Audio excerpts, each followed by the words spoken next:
Hello YouTube, I need to start working with some Python code on OpenBSD machine, so let's grab some decent editor, which is Kate. Okay, let me log in first.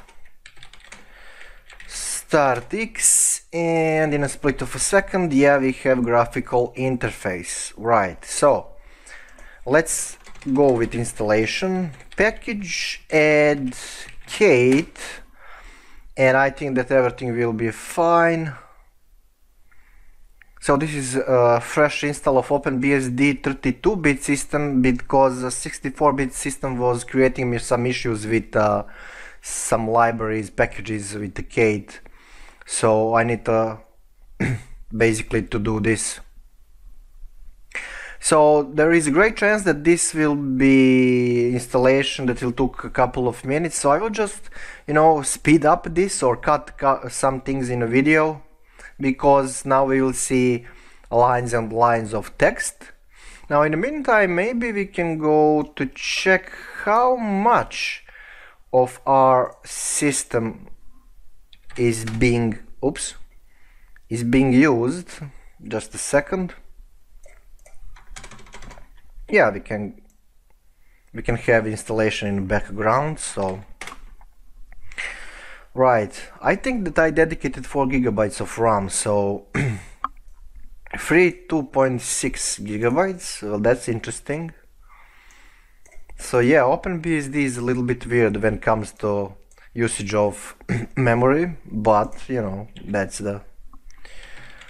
that's what we can do at the moment.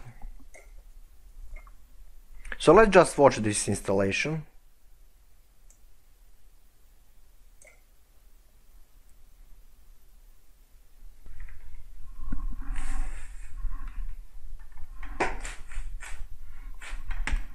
Okay, we are done with installation, so let's run Kate. I think that everything will be fine.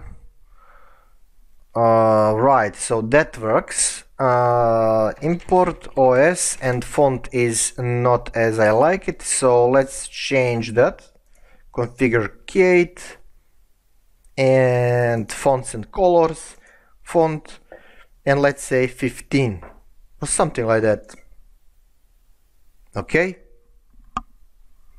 Right, so OS system, for example, we will just ping Google to see if everything is fine with Python. So let's save it as test ping.py. That works. Okay, this is terminal dedicated for Kate, so let's create another one. Where I was, yeah, so I need to go to home user, I think.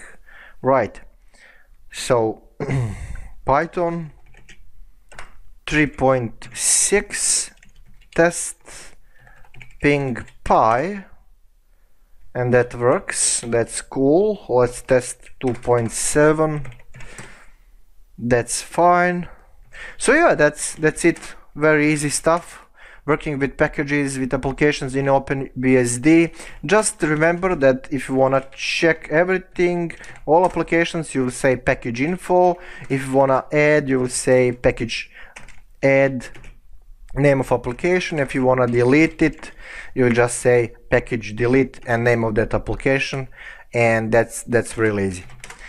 Okay, so yeah, thank you for watching, thank you for support and subscription, and see you in the next tutorial.